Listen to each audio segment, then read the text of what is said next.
Hello, everyone. Welcome to All-Star 2013. We're in the great city of Houston, Texas, for one of the most exciting nights of the NBA season. I'm Kevin Harlan, and with me by my side, Steve Kerr and Clark Kellogg. And now it's time for the Foot Locker three-point contest. The long-range assassins of the NBA have come together to show off their skills from beyond the arc. Well, right next to me, I've got somebody who knows a thing or two about winning this event. So tell us what it takes to do just that, Steve. Well, I did win the event once, Clark, in '97, and it really is a matter of finding a rhythm. The game comes so fast, the shots are coming one after the other. You've got to get into a groove, get into a rhythm, and then just let it ride. It'll be Clyde Drexler here. 5 racks, 30 is a perfect score. Remember that the last ball on each rack, the money ball is worth 2. And money balls are key. Got to get in that groove early here to knock those money balls down. Yeah, no question, Clark. You really want to dial it in on that first rack if you can. You know, for his career, not an especially accurate three-point shooter, Kevin. He's got 5.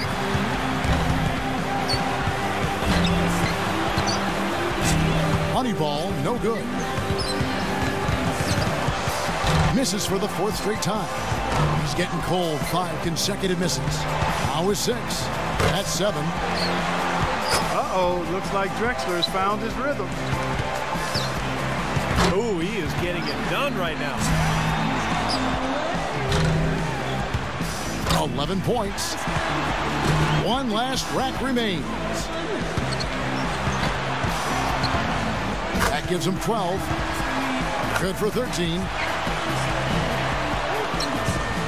Comes away with a total of 15 points. He turned in a pretty good round right there, don't you think? Well, the key was, Kevin, he took 6 out of a possible 10 points from the money balls. And those are huge points. You've got to take advantage of them, and he did. Here we go with Gary Payton. You can't let misses get to you here. There's no time to feel sorry for yourself. Shoot, shoot, shoot, and shoot some more. Yeah, no question. The clock's ticking. You got to forget about your misses. You can't change anything that's behind you. Focus on the next shot and keep moving. 6. Respectable start here. 7 points. Now 8 points.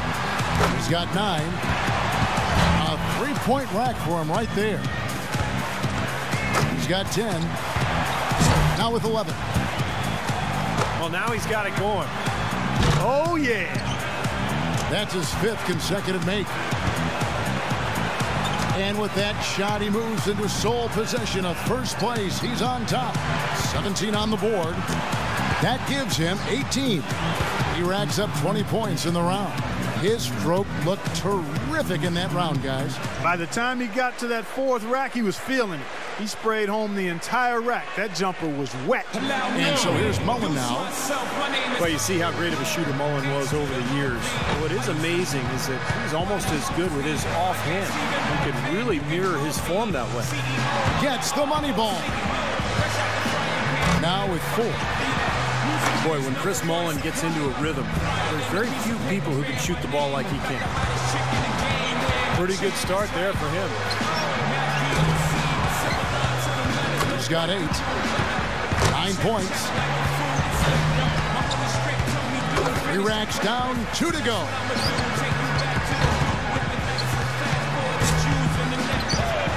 He's got 12, not just 13. He could have taken more from that rack, only got 2 points. Make that 14. Up up to 15 now. He's in sole possession of second place. 18 points for him when all is said and done. He was really enjoying himself out there that time, guys. Well, we all know how important the money balls are in this event, and he hit 4 out of 5 of them. That's very good work. So it'll be Tim Hardaway here. Hardaway, for his career, a 35% shooter from the three-point line. His primary attack was that killer crossover, but the jump shot kept people honest. He needs at least 15 here to stay alive.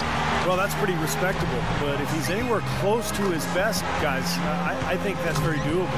He needs 8 points more to stay in contention. 7 more points to stay in contention. Now 9 points. There's Hardaway stringing some together. Can't get the money ball. 5 points more to stay in it. Misses for the 4th straight time. 11 on the board. Only managed to sink 1 there. 4 more points to stay alive.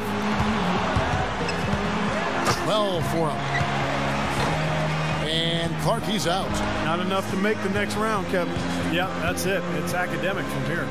He's got 12 points to show for his efforts there. There was just something off about him in that round. Well, we kept waiting for that point where he'd get hot and rattle off a few in a row, but it just never came. And so here's Mitch Richmond. You know, there are a lot of guys with pretty shooting form, but the one that always gets me is Mitch Richmond. He was in total control of everything every time he went up to shoot. You can be sure of this. Whether it's an exhibition or not, the pressure to perform is still pretty great in the three-point shootout. Oh, make no mistake. These guys are competitive. They got a lot of pride. They want to win. But they've got to stay cool and controlled while they're out there. It's not an easy thing to do. Yeah. He's got 5, 6.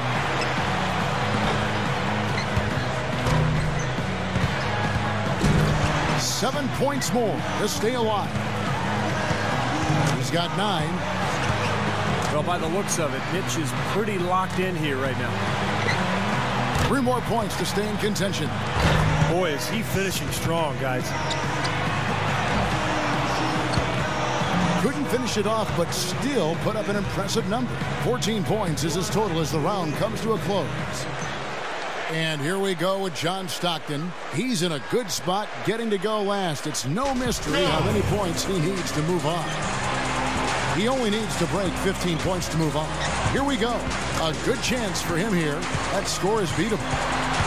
2 points. Money ball, no good. 3 down. Now with 4.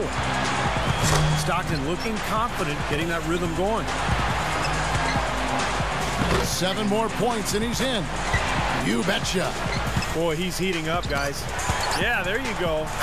9 consecutive makes. He is in a flow. 2 more and he moves on.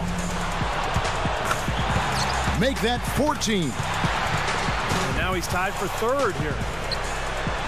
That moves him to 3rd. 17 on the board. And that'll get him into a 2nd place tie. A very strong 20 points for him. Guys, hard to find any fault with that display. Well, how about 9 straight? I mean, come on, that says a lot.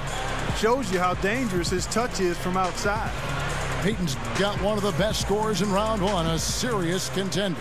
The performances all around have been off the charts today, Steve. This has been a true shootout.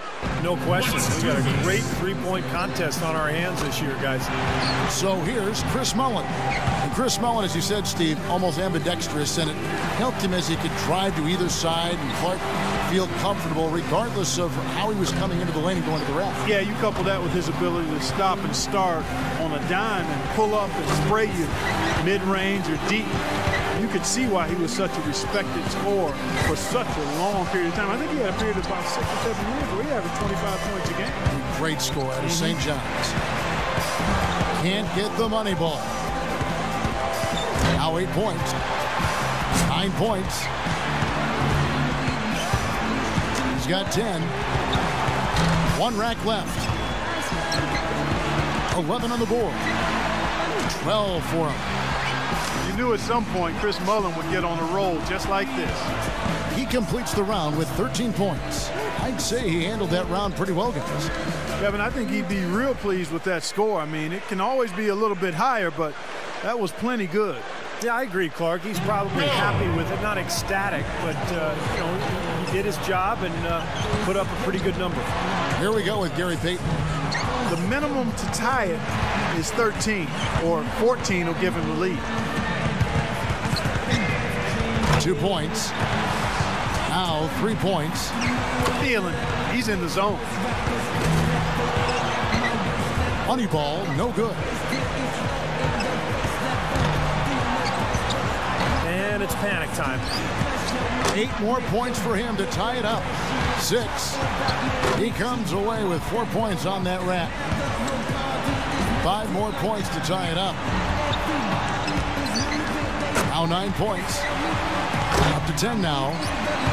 Nice finish. Well done. 1 more for the tie.